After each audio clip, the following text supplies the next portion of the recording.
Five Finger's been around a while now, and you've made a lot of music.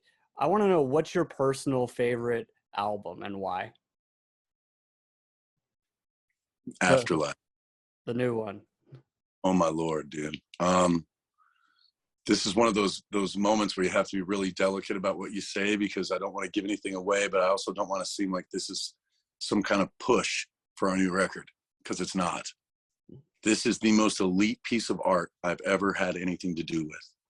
The fact that Zoltan and I, the two of us who started this pyramid together, went into the studio and sat there and took the chains off one another and threw them off to the shadows and sat with Kevin and said, everything goes. Everything. We're going to try every fucking element. Anything you can possibly fucking imagine, fathom, we're going to try it.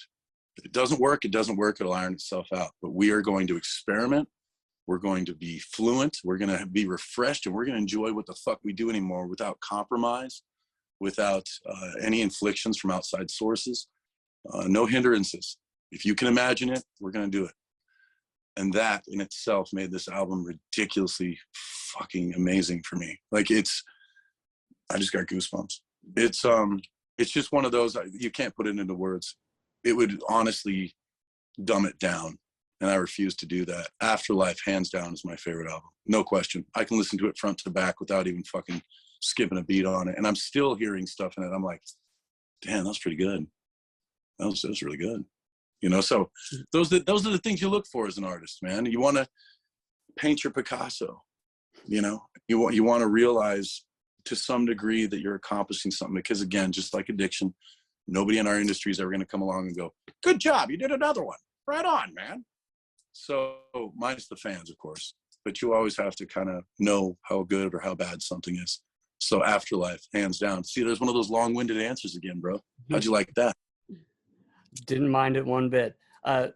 You're, without giving too much away, as you said, like, it sounds like that with that mindset of going in, of just doing whatever the hell you wanted, brought a certain freedom to this record. Was it like that sort of freedom that made it so enjoyable and such a great experience in the end?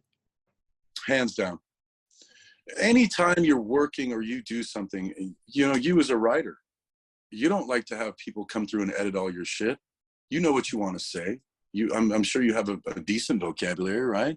You've done, or yeah, you've interviewed quite a few people. You know the ins and outs. But there's always something restricting you from saying exactly what you want. And I just refuse to have that anymore. I told Zoe, if we're going to do this, we're going to do it right. Again, compromise is a big part about being in a band. Any situation, any job, right? Mm-hmm. But in bands especially, artwork is very temperamental, it's very personal. So when you have different musicians and different artists collaborating, at the end of the day, somebody's going to win and somebody's going to lose. And that's always been the way. It will always be the way. You know, democracy rules in most of these projects. But Zoe and I have had a vision from day one when we started with Way of the Fist and with War's the Answer, and through Capitalist and Wrong Side and so on and so forth. And through time, elements of that have grown and morphed, but other parts of that have also kind of been suffocated due to whatever. And so, again, it was really a goal of his and I to sit back and to take all the bearings off and just no pressure. You know, we create our own pressure and just do what we love, man. And that in itself speaks volumes, especially for me. Doing this for as long as I have, man. I've been doing this professionally for 22 years. You know, so for me to say that this is my all-time favorite and it encompasses all of my work and really gives breath to something that's been hibernating for so long, this is amazing, dude. It's a great feeling to have. I think everybody should have it once in their life.